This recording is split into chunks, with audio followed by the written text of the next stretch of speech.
So here I am in my 2024 Cadillac Lyriq. You'll notice in the bottom left, I have 449 miles on this car. And I'm driving about 12 miles this morning.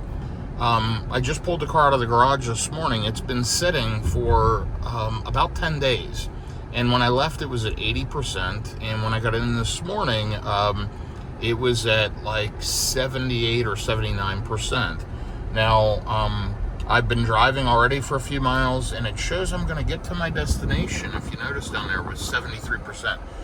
Great navigation with Google Maps built in. Really good information. 2.7 miles per kilowatt hour. And let me see if I can show you that. It is all the way over here on this side of the display. Sorry about the reflection. It does have a screen protector on the screen, but it's not a matte finish. So that was installed by Cadillac. It's actually a really good screen protector. So I'm not going to remove it, but I wish it had a matte finish. You never know, I may change it out someday. But anyway, you know, it's a beautiful drive here this morning. I'm in the Dallas-Fort Worth area. It's 85 degrees out. I'm headed to Trophy Club, Texas to run an errand. It is Saturday, August 10th. You'll see the air quality within the car is excellent. This car is such a premium lush car, but it is, how do I describe it? It's got that old school Cadillac feel. Kind of floaty, kind of lofty. This is not what I would call a driving machine. This is a luxury car. I've driven a lot of luxury vehicles. This definitely has a soft ride. It's not firm. I do wish the suspension had settings where I could adjust that and stiffen it up at times. But like on a road like this, it's just freshly paved. This thing is as silky and smooth as butter, and it really is a soft, comfortable, quiet ride. Listen, you can't hear anything in this car. I mean, I'm hearing the fans running from the AC, but I can't hear any tire noise, any outside noise. It's got an awesome set of Michelins on 22-inch wheels. This is the Sport 3 trim with the silver exterior and all blacked out. It's got the LED mirror up here, rear view mirror display. It also has the screen in the back for your passengers, heated and cooled seats up front, heated seats in the back, wood grain or real wood. The AKG sound system, which, you know, I did a quick video on the sound system. It has gotten a lot of negative. To be honest, I don't mind it. It's a pretty good system, and I think it does a good job. No major issues from my side, and I actually like it. It's not as crisp and as clear as some systems, but it doesn't have as many equalizer settings. It doesn't have as many adjustments. It's not as premium as like a Bowers & Wilkins or a Bang & Olufsen in a BMW, Mercedes. It's maybe even the Meridian in the Rivian, the Tesla sound system. But it's not a bad system. It's better than most cars, frankly. And I love this vehicle. I got it maybe a month ago. I haven't been in town much to be able to drive it. I will be road tripping in it. It has 2 years of free EV Go charging. And if you watch any of my videos, and please feel free to subscribe and like this video. Give me a comment if you've watched it this far. My videos are just real. Me driving the car. You're getting to see the scenery as I drive around. You're getting to check out the vehicle and get a feel for the controls, the settings. I am 6'5.5", almost 6'6" tall, and I am 325 pounds. I am a big guy.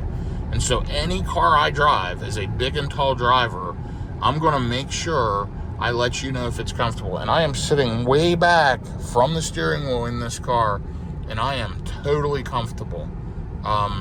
This car has a lot of comfort. I will not buy any vehicle I can't drive comfortably. And right now I have a Rivian R1T, a Tesla Model Y, and I have this Cadillac Lyriq. I like a Tesla Model 3, the new version, the refresh. Easy to get in and out of, wide opening doors, plenty of room, tons of leg room. The only problem is the height, you know, falling down into the car and getting back up out of the car. I'm nimble. I can do it. You know, I'm a big guy, but I have good mobility. I'd prefer to have something that sits a little higher. It's just easier.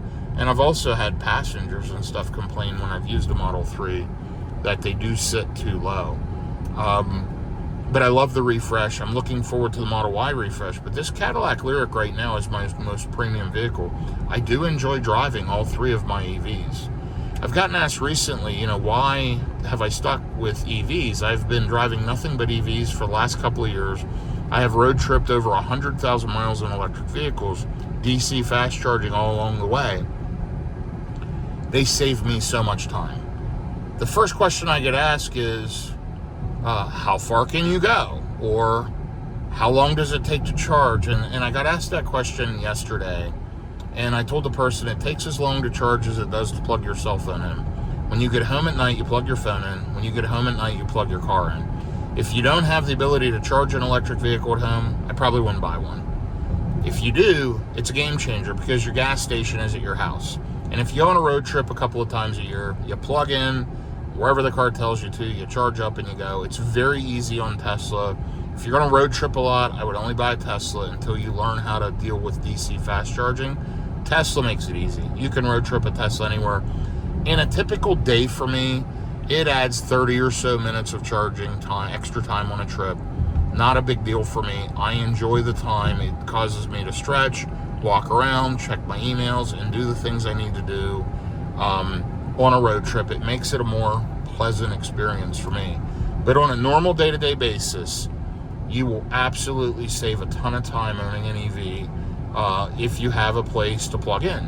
And you can plug into a regular wall outlet, and you'll get roughly 40 miles of charge overnight on a normal EV. Or you can have a dryer outlet installed, which is like a NEMA 1450, or you can have it hardwired in, and you'll get 30 to 40 miles of charge an hour. So if you get home after driving 80 miles for the day, in 2 hours your car's filled back up.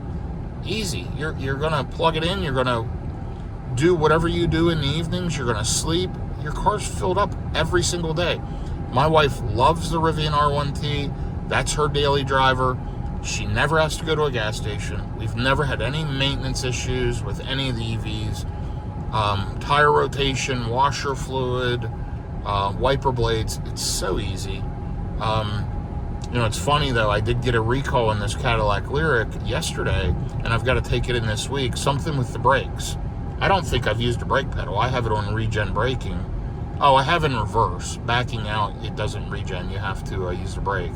But going forward, I just leave off the accelerator. But that's, I think, the first time. No, the Rivian's had a couple of recalls, but they've come to the house and done those. So it's kind of weird buying an EV from a traditional auto manufacturer. And I guess it's a software to hardware issue. Not sure why they can't just send a software update over the air. But I've got to take it to the Cadillac dealer on Friday, and that'll be interesting, and I'll try to catch a video on that. But this is just my initial thoughts. This Cadillac Lyriq, tons of cargo space. People can sit behind me at my height and size. You can easily fit behind me in this car. And it's got a sub trunk and the main trunk. Beautiful styling. The charging port door is a little finicky. I frankly wish that was made a little different. Maybe it opened quicker and easier. Sometimes I have to press the button a couple of times. Not a big deal, not a deal breaker. There's no frunk. That's kind of silly. You know, you make an electric vehicle, you should have a frunk. I have a power frunk in both the Tesla. I had a hand show power frunk kit installed, and the Rivian, and we use those every day. I love the power frunks. But this car's got plenty of space, plenty of cargo hauling. I'm looking forward to road tripping in it. And yeah, this is my less than 500 mile review of the 2024 Cadillac Lyriq. This is the all-wheel drive version. I think they call it a 600E. And as I mentioned, it is that Sport 3 trim, which is a top trim. I do not have the opening roof. It does have, you know, this cover right here that opens up, but the roof does not open itself, so it's not a sunroof. It's I guess what's called a moonroof. But yeah, if you have any interest in this car, go test drive one at your local Cadillac dealer. Great car, happy I bought it, and watch for more videos in the future. And there's my recent efficiency today.